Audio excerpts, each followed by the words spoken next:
कहानी शुरू होती है एक पुराने शहर की गलियों से, जहां हर दीवार पर कुछ न कुछ लिखा था, पर किसी ने मेरा नाम नहीं लिखा था। और उसी शहर में मैं रहता था। अर्जुन, एक मामूली लड़का जिसके पास सपने बहुत थे, पर जेब खाली थी और दिल भरा हुआ था। हर सुबह मैं उसी चाय की दुकान पर जाता, जहां रेडियो पर पुराने गाने बजते और लोग अपनी परेशानियां चाय के साथ घोल कर पी जाते। उसी दुकान के सामने एक किताबों की छोटी सी दुकान थी, जिसका नाम था यादों की अलमारी। और वहीं पहली बार मैंने उसे देखा था।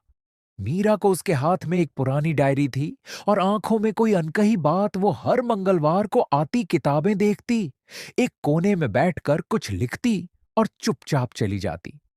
मैंने महीनों तक बस उसे दूर से देखा, क्योंकि पूछने की हिम्मत नहीं थी कि तुम कौन हो। और हर मंगलवार का इंतजार मेरे हफ्ते का सबसे खूबसूरत दिन बन गया था। फिर एक दिन बारिश बहुत तेज थी। दुकान की टीन की छत पर बूंदें शोर कर रही थीं और बिजली चली गई थी। अंधेरे में वो अपनी डायरी समेट रही थी कि तभी हवा से उसकी कुछ पन्ने उड़कर मेरे पैरों के पास आ गिरे। मैंने वो पन्ने उठाए। उन पर लिखा था, कभी कभी किसी अजनबी की खामोशी भी अपनेपन जैसी लगती है। मैं पढ़ते ही चौंक गया, और जब नजर उठाई तो वो सामने खड़ी थी। थोड़ा डरी हुई, थोड़ा मुस्कुराती हुई, उसने धीरे से कहा, ये मेरे हैं। मैंने कहा, हाँ, पर इन्हें पढ़कर लगा जैसे ये मेरे लिए लिखे गए हों। वो पहली बार खुलकर हंसी और बोली, शायद बारिश सबको कवि बना देती है। उस दिन बात शुरू हुई। नाम पूछा, मीरा बताया मैंने। अर्जुन कहा, और फिर चाय की दुकान पर 2 कप चाय मंगवाई। पहली बार वो मेरे सामने बैठी थी। बारिश की बूंदें उसके बालों से टपक रही थीं, और मुझे लगा जैसे वक्त वहीं रुक गया हो।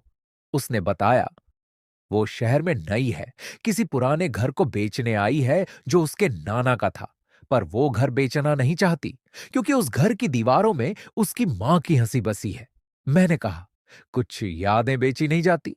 मीरा ने मेरी तरफ देखा और कहा, तुम पहले लड़के हो जिसने ये कहा, वरना सब कहते हैं। इमोशनल मत बनो, प्रैक्टिकल बनो। उस दिन के बाद हर मंगलवार हमारी मुलाकात तय हो गई। किताबों की दुकान, चाय की प्याली और ढेर सारी बातें। वो बताती कि उसे पुराने गाने पसंद हैं, उसे समंदर से डर लगता है, पर नदी से प्यार है। उसे बच्चों की हंसी रिकॉर्ड करना अच्छा लगता है, और मुझे लगता गया कि मैं उसके बिना अपने मंगलवार सोच ही नहीं सकता। धीरे धीरे हम दोस्त से कुछ ज्यादा बनने लगे, पर कहा किसी ने नहीं। मैंने एक दिन पूछा कि तुम डायरी में क्या लिखती हो। उसने कहा, जो कह नहीं पाती वो लिख देती हूं। मैंने कहा, क्या मेरे लिए भी कुछ लिखा है? वो चुप हो गई। फिर बोली, कुछ नाम लिखे नहीं जाते, बस महसूस किए जाते हैं। उस जवाब ने मेरे दिल को छू लिया, पर डरा भी दिया, क्योंकि मैं जानता था मेरे पास उसे देने के लिए कुछ बड़ा नहीं था। न घर, न गाड़ी, न नौकरी पक्की, बस एक टूटी साइकिल और ट्यूशन पढ़ाकर कमाए हुए कुछ पैसे थे। एक शाम उसने कहा, अर्जुन, मेरे घर चलोगे? मैं चौंक गया, पर हां, कह दिया। उसका नाना का घर शहर के आखिरी छोर पर था। बड़ा पुराना नीम का पेड़ दरवाजे पर लगा था, और अंदर जाते ही अजीब सी शांति थी। दीवारों पर पुरानी तस्वीरें थीं। एक कमरे में हारमोनियम रखा था, जिस पर धूल जमी थी। मीरा ने कहा, नाना गाते थे, मां सुनती थी, अब दोनों नहीं हैं, पर उनकी आवाजें यहां हैं। उसने हारमोनियम को छुआ और एक सुर निकाला जो सीधा दिल में उतर गया। मैंने कहा, तुम गाती क्यों नहीं हो? उसने कहा, डर लगता है कि अगर गाया और कोई सुनने वाला न रहा तो। फिर मैंने धीरे से कहा, मैं सुनूंगा। हमेशा वो मुस्कुराई, पर उसकी आंखें भर आईं। उसी रात पहली बार उसने मेरे सामने गाया। आवाज कांप रही थी, पर दर्द इतना सच्चा था कि मैं रो पड़ा। गाना खत्म हुआ तो सन्नाटा था। फिर उसने कहा, अर्जुन, मैं 2 महीने में वापस जा रही हूं। मेरे पापा चाहते हैं कि मैं विदेश जाकर सेटल हो जाऊं और ये घर बेच दूं। मेरे पैरों के नीचे से जमीन निकल गई। मैंने पूछा, क्या तुम जाना चाहती हो? उसने कहा, नहीं, पर कभी हम वही करते हैं जो करना पड़ता है। उस रात मैं घर लौटा तो लगा जैसे सब खाली हो गया हो। अगली सुबह से मैंने ठान लिया कि 2 महीने में इतना कुछ करूं कि वो रुक जाए। पर कैसे? ये पता नहीं था। मैंने दिन रात ट्यूशन पढ़ाए, एक छोटी सी नौकरी भी पकड़ ली। शाम को एक कैफे में वेटर का काम करने लगा। पैसे जोड़ने लगा, ताकि उस घर को खरीद सकूं और मीरा से कह सकूं कि अब ये घर तुम्हारा भी है और मेरा भी। मीरा को कुछ नहीं बताया, बस मिलता रहा, हंसता रहा। पर वो समझ गई। एक दिन बोली, तुम थक गए हो अर्जुन। मैंने कहा, थकान तब लगती है जब मंजिल न दिखे, मुझे तो तुम दिखती हो। वो चुप हो गई और पहली बार मेरा हाथ पकड़ लिया। उसका हाथ ठंडा था, पर उस छूने में गर्मी थी। बोली, काश जिंदगी इतनी आसान होती कि हाथ पकड़ने से सब रुक जाए। मैंने कहा, कोशिश तो कर सकते हैं ना। फिर वो दिन आया जब उसके पापा शहर आए।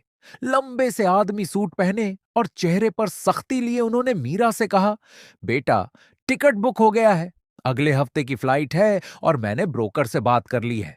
घर का सौदा लगभग तय है। मीरा ने मेरी तरफ देखा। उसकी आंखों में मदद थी, पर लफ्ज नहीं थे। मैं पहली बार उसके पापा के सामने खड़ा हुआ और कहा, अंकल, क्या मैं कुछ कह सकता हूं? उन्होंने घूर कर देखा। बोले, कौन हो तुम? मैंने कहा, कोई नहीं, बस एक लड़का जो आपकी बेटी की हंसी की वजह बनना चाहता है। उन्होंने हंसकर कहा, हंसी से घर नहीं चलते बेटा, जाओ अपने काम से काम रखो। उस दिन मीरा बहुत रोई। मैं उसे चुप कराता रहा, पर खुद टूट रहा था। रात को उसने कहा, अर्जुन, भाग चलें, कहीं दूर जहां कोई ना हो। मैंने कहा, भागना आसान है मीरा, लड़ना मुश्किल है। और मैं तुम्हारे लिए लड़ना चाहता हूं, पर बिना तुम्हारे सपोर्ट के नहीं जीत पाऊंगा। उसने कहा, मैं क्या करूं?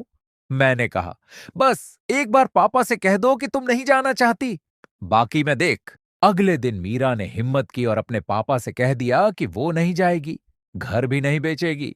पापा गुस्सा हो गए। बोले, हाँ तो यहीं रहो, इस लड़के के साथ देखता हूं कैसे जीती हो। और वो चले गए। घर में सन्नाटा था, पर उस सन्नाटे में हम दोनों थे। मीरा ने कहा, अब मैंने कहा, अब हम इस घर को अपना बनाएंगे। मैंने अपनी सारी जमा पूंजी निकाली, दोस्तों से उधार मांगा और ब्रोकर को मना किया कि घर नहीं बिकेगा। पर पैसे कहां से लाता? ब्रोकर ने कहा, बैंक से लोन ले लो। पर लोन के लिए नौकरी पक्की चाहिए थी, जो मेरे पास नहीं थी। फिर मुझे याद आया कि नाना का हारमोनियम बहुत पुराना था। एक दोस्त ने कहा, इसे बेच दो, एंटीक है, लाखों का मिलेगा। मैंने मीरा से पूछा, उसने पहले मना किया, फिर बोली, अगर इससे हमारा घर बचता है तो नाना भी यही चाहते। मैंने उस हारमोनियम को बेचा, पैसे मिले, पर मीरा की आंखों में आंसू थे। बोली, लगता है आज नाना सच में चले गए। मैंने उसे गले लगाया और कहा, नहीं, वो अब इस घर की हर ईंट में है। हमने पैसे देकर घर को अपने नाम कराया। जिस दिन रजिस्ट्री हुई, मीरा बहुत देर तक नीम के पेड़ के नीचे बैठी रही। बोली, अर्जुन, आज मां बहुत खुश होगी। मैंने कहा, और मैं भी, क्योंकि आज से ये तुम्हारा मायका भी है और मेरा घर भी। उस रात हमने पहली बार छत पर बैठकर तारे गिने। वो बोली, पता है, जब मैं छोटी थी तो नाना कहते थे कि जो तारा सबसे तेज टिमटिमाए वो तुम्हारी मां है। मैंने कहा, तो आज सबसे तेज तारा तुम्हारे लिए टिमटिमा रहा है। वो हंसी और बोली, और तुम्हारे लिए कौन सा है? मैंने कहा, जो तुम्हारी आंखों में है। वो पल ठहर सा गया। हम पास आए। पहली बार हमारे होंठ मिले, नहीं, बस माथे से माथा छुआ और लगा जैसे सारी दुनिया मिल गई हो। पर कहानियां इतनी आसान कहां होती हैं। अगले हफ्ते एक लिफाफा आया, विदेश से। मीरा के नाम के अंदर कुछ कागज और एक चिट्ठी थी। चिट्ठी पढ़कर मीरा का चेहरा सफेद पड़ गया। उसने कहा, अर्जुन, मां की तबीयत की कुछ पुरानी रिपोर्ट्स हैं जो पापा ने छुपाई थी। मां को कोई बीमारी थी जो अब मुझे भी हो सकती है, और पापा इसीलिए मुझे विदेश ले जाना चाहते थे, इलाज के लिए। मैंने कागज देखे, कुछ मेडिकल शब्द थे जो समझ नहीं आए, पर डर समझ आ गया। मीरा टूट गई। बोली, शायद इसलिए नाना कहते थे कि जिंदगी किराए का घर है, कभी भी खाली करना पड़ सकता है। मैंने उसका हाथ पकड़ा और कहा, तो हम किराया बढ़ा देंगे, पर खाली नहीं करेंगे। वो रो पड़ी। बोली, अगर मुझे कुछ हो गया तो? मैंने कहा, तो मैं तुम्हारी हर सांस का हिसाब रखूंगा। अगली सुबह हम डॉक्टर के पास गए। टेस्ट हुए, रिपोर्ट का इंतजार था। वो 3 दिन सबसे लंबे थे। मीरा चुप हो गई थी, बोलती कम थी, बस खिड़की से बाहर देखती रहती। मैं उसके लिए गाने गाता, जो नाना गाते थे। वो सुनती और कहती, काश आवाज से दुआएं कबूल होती। मैंने कहा, होती हैं, बस दिल से गाओ तो। तीसरे दिन रिपोर्ट आई। डॉक्टर ने कहा, अभी कुछ साफ नहीं है, कुछ और टेस्ट करने होंगे और बेहतर होगा कि इलाज बड़े शहर में हो। मीरा ने मेरी तरफ देखा। मैंने कहा, हम जाएंगे साथ। उसने कहा, और घर? मैंने कहा, घर इंतजार करेगा, तुम जरूरी हो। उसी शाम उसके पापा का फोन आया। उन्होंने नरमी से कहा, बेटा आ जाओ, इलाज जरूरी है, मैं सब देख लूंगा। मीरा ने फोन रखा और बोली, अर्जुन, अगर मैं गई तो वापस आ पाऊंगी? क्या पता नहीं। मैंने कहा, मैं वादा करता हूं, जिस दिन तुम कहोगी मैं तुम्हें लेने आ जाऊंगा, चाहे दुनिया के किसी भी कोने में क्यों ना हो। वो मुस्कुराई, पहली बार 3 दिन बाद वाली मुस्कान थी। बोली, तो फिर वादा करो कि मेरे बिना इस घर की लाइट बंद नहीं करोगे। मैंने कहा, वादा। और उसने भी कहा कि मैं वादा करती हूं कि हर सुबह तुम्हें याद करूंगी। जाने की रात थी। स्टेशन पर भीड़ थी। ट्रेन की सीटी बज रही थी। मीरा का सामान रखा था और मेरे हाथ में उसकी डायरी थी जो उसने मुझे दी थी।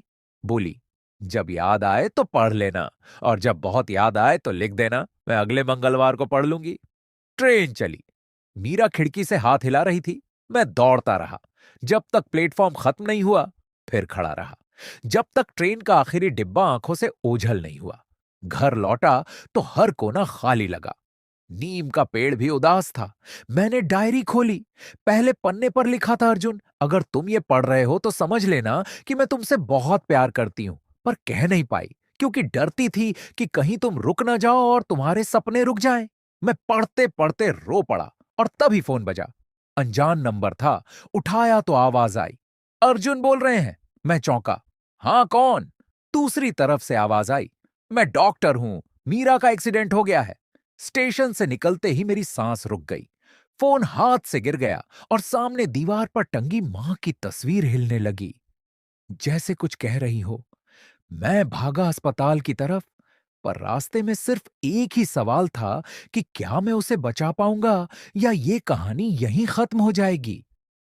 पहला भाग समाप्त।